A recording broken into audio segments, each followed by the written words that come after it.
This week, we're talking about grappling with downsides. You are listening to Love Your Job Before You Leave It, the podcast for ambitious, high-achieving women who are ready to stop feeling stressed about work and kiss burnout goodbye forever.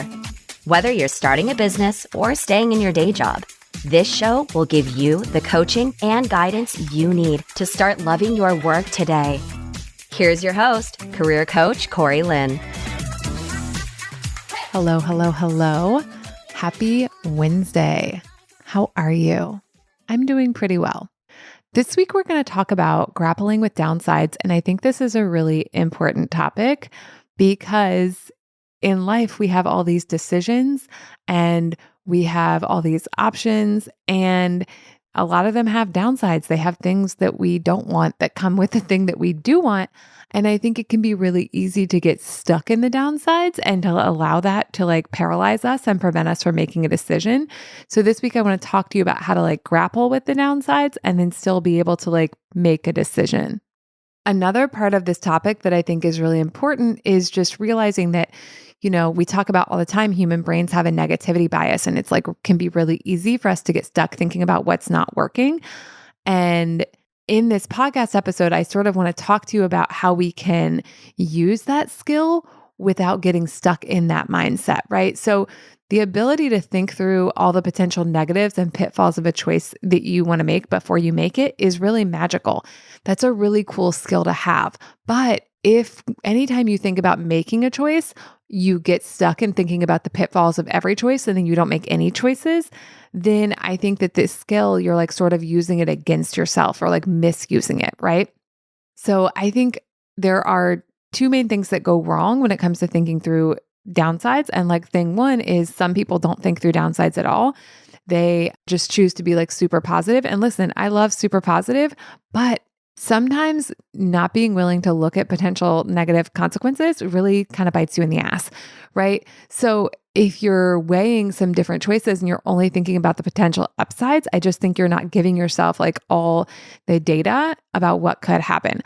And sometimes there's a choice that when you only look at potential upsides, it looks really great. But when you look at potential downsides, you're you know what?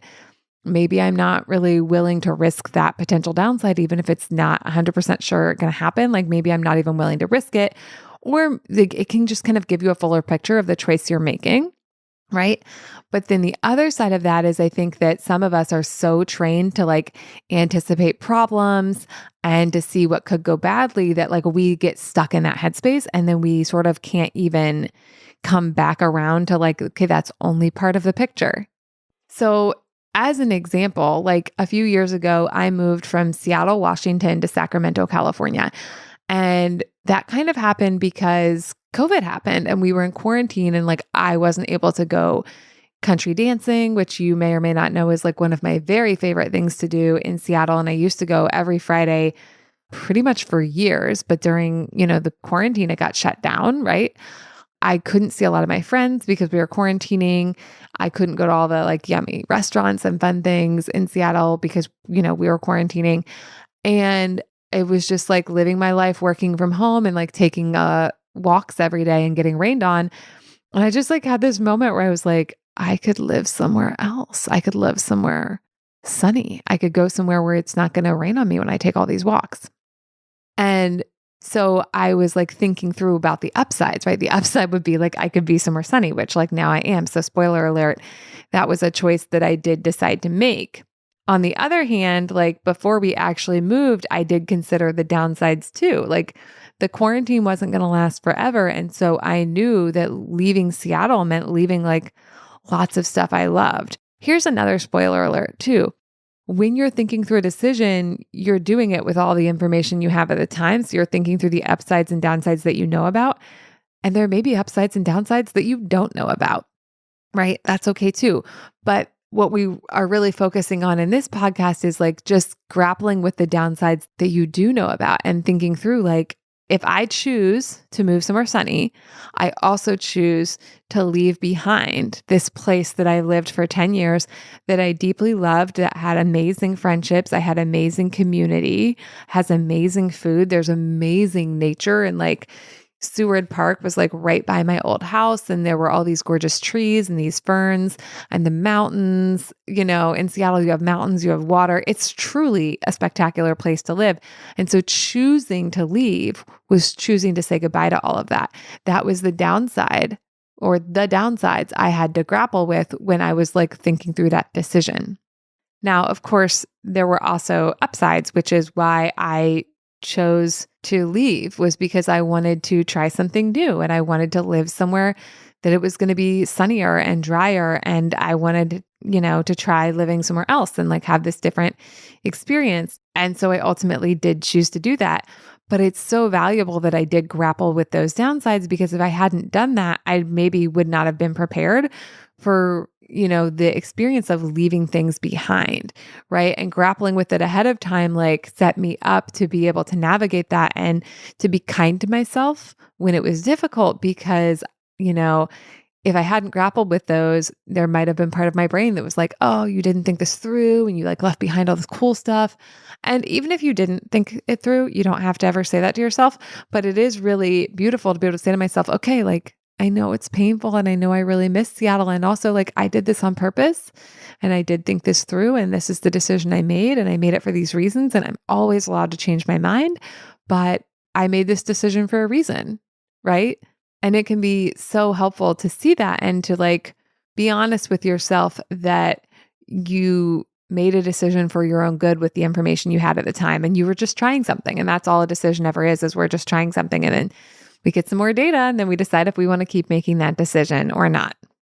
Here's another thing that's really valuable. When you think through the downsides ahead of time and you grapple with them ahead of time, you can also, begin to build solutions ahead of time. So there were some downsides that I knew about, and then there were like some things I could do about those. And there were some downsides I didn't know about, but once they presented themselves to me, I was able to find ways to address them, right? So as an example, like one of the things that I was leaving was really amazing food. Seattle just has a lot of really great restaurants. There's lots of great produce. Like there's really great food in Seattle, in that area. And so when we were visiting Sacramento, I was like, we need to go to restaurants. I need to make sure like I can have really amazing food here, because I'm not going to move somewhere that I can't have really amazing food.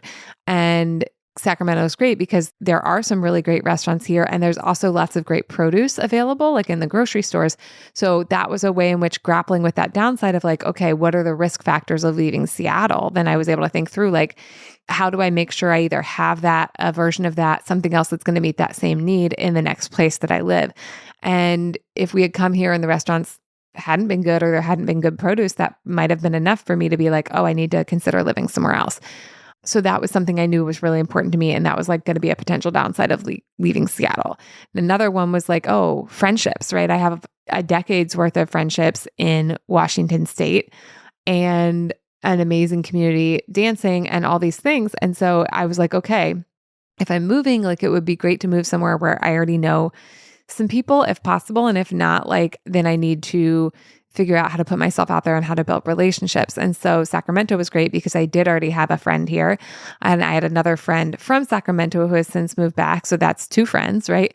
And then the one friend like helped me, meet other people and build my community here. And then like I also, as I think y'all know, like several months ago, got on Bumble BFF and started meeting people that way. And so the potential downside of I'm not going to have my community, I'm not going to have as many friends, what seeing that ahead of time really invited me into was I need to either be willing to have a different experience of not having as many friendships, or I need to be willing to do the work to build friendships. And let me tell y'all what, it is work. A lot of things are work that we think shouldn't be. And there's like so much stuff about like how difficult it is to build friendships as an adult. And I'm not going to say like it's super difficult. I don't think I subscribe to that, but it is work, right? It's like as a kid, a lot of us made friends at school. So you kind of have to go to school most days and you're just there. And by being there and being around each other and getting these repeated exposures to other people, you start to develop relationships with them. And as an adult who works, remotely, I work from home for myself. I don't have that. And that's the way I made some of my friends in Washington too. Like I have friends I made working at Expedia that I'm still friends with and they're wonderful and I love them. But down here, I was like, okay, that's not going to be the methodology and environment. So like, how am I going to make friends? Right. And so it's like things like doing the improv classes that Alex and I did the first year we were here, which was just a really fun thing to do, but it was also a way to meet people and to build relationships and establish rapport. And, going on Bumble BFF and like finding people and chatting them, it's fun. And it also takes effort. And, it takes me overcoming, like if my, if that mean voice that we all have in our brains sometimes, if that voice of mine is like, no one likes you, you're weird, right? Or whatever. And yeah, my brain still says stuff like that sometimes. I have to like coach myself and overcome that in order to do the activities of, putting myself out there and making friends. But by identifying that downside, that potential downside ahead of time, I knew that was going to be the case. And I knew that was going to be something to work around. And so even if it's difficult or sometimes unpleasant, or even if I sometimes like feel sorry for myself or like wish it was easier or wish I had all those built-in friendships like I did in Seattle, I still know like, okay, this is part of it. This was a potential downside of this choice. And I chose this choice for the potential, upsides and the benefits. And like, this is part of it too. And I can work with that. I can grapple with that and I can address it and build the experience that I'm craving, even if it does take time, effort, work, coaching, etc. Now, sometimes there's certain downsides that you grapple with when you're considering a choice where you can't replace them as easily. So one of the things that I left behind when I left Seattle was that dancing community that I love. And first of all, it took a really long time living in Sacramento for me to even go try out the dancing community here. Second of all, my dancing community in Seattle is an LGBTQ plus community. And so that's very near and dear to my heart as a queer person. And the dancing community that I have found down here so far is not LGBTQ plus. I mean, they seem to be, open to LGBTQ people. And so that's lovely. And like something we want definitely is like a space in which Alex and I feel welcome, but it's not kind of the same community. And so maybe it's not going to meet the same needs. So this is something for y'all to think about too when you're navigating choices and when you're grappling with the downsides, and especially when you're like considering the downsides ahead of time, ahead of the choice, is realizing that some things, like there are some downsides that you can like sort of meet head on, like, oh, you had friends in Seattle, you don't have friends in Sacramento, you're going to build the friends here. And there are other ones where it's like, oh, you can find a way to maybe still get this desire met, but it probably isn't going to be exactly the same. That's actually also true in the friends thing, right? I can build beautiful friendships in Sacramento, and also they're not going to be the same as the friendships I left behind, right? And I still want the friendships I left behind. So like now those are long distance friendships, and like, how do I grapple with that? How do I navigate that and keep those friendships alive and near and dear when we're no longer in the same city, alongside building my local friendships? Like I said, I left it behind, but I'm not like, oh, I left them behind, it's over. It's more like I moved away from them. And now if I want local friends and, more than two, I need to build them. But some things are not going to be kind of like a one-to-one replaceable. It's like also my favorite Indian food is in Seattle. I haven't found Indian food in Sacramento that really delights me nearly as much as that Indian food. Or like there's this Mediterranean restaurant in Bellevue, which is outside of Seattle. It's near where the old Expedia offices were when I worked at Expedia. And it's like one of my favorite things in the world. I haven't found any Mediterranean food in Sacramento that's like that and that has the same dishes. And so for that, it's like, well, I can eat that every time I go back to Seattle, and maybe I can learn to make the dishes myself. And then part of it's also just accepting that like, I feel a lot of longing for that food. I feel like I miss it, right? And that's one of the downsides. But that doesn't mean I made the wrong choice. And it doesn't mean I have to move back to Seattle. It's just like, this is what grappling with downsides is understanding the full picture of what a choice will mean. And specifically on this episode, like understanding the full picture of the things that we are going to perceive as negative. Another way to think about this is like costs, right? Like what are the costs of this thing? So when you think about like, say, a cost benefit analysis, you're analyzing what are the benefits, what are the good things I'm going to get from this, or the good things I'm thinking I'm going to get from this, and what are the costs, like what are the negatives, and also like what are the expenses, what are the outputs that I will have to put out there to get that benefit. And so with moving, it was like, here were the potential upsides and here were the potential downsides. Here's the thing. I just got to choose if I wanted to do it or not. It's not even, I could have been like, well, if there's this many upsides and this many downsides, but I'm not going to outsource my choices even to like what the upsides and downsides are. I'm always allowed to make whatever choice I want, even if there's a fuckload of downsides. Like that's what free will is. That's what autonomy is the ability to make your own choice. I just think going into choices, it's really helpful to have thought through what the potential downsides could be if you're willing to incur those and like what that might look like. Now, obviously, this applies to so much more than just like moving from Washington to California. This can apply for anything you're doing or thinking about doing. Like if you want to switch careers, switch industries, go after a promotion, if you want to like start a relationship, if you want to end a relationship, if you want to learn a new parenting style and try it out on your children, if you want to change the relationship you have with your parents and your family of origin, if you want to start a new hobby. Anything that you're doing, any choice that you're making, there's potential upsides and potential downsides. And guess what? That also involves the choice of continuing the status quo and continuing to do things the way you've always done them. So sometimes for people, they're like thinking about the potential negatives of switching their job, but like just make sure you're also thinking about the potential negatives of keeping your job, right? There are potential negatives to staying where you are too, right? That's why we left Seattle, or part of why we left it, because one of the downsides of staying in Seattle was staying in that weather system. And that weather system had felt really hard for Alex and I both at like various times in living there. And before the pandemic and the quarantine, the upsides had always outweighed the downsides. But being home and not getting to engage with so many of those other things about Seattle that I loved was one of those things that like sort of shifted the upsides and downsides for us and brought things to a place where we were willing to make a decision.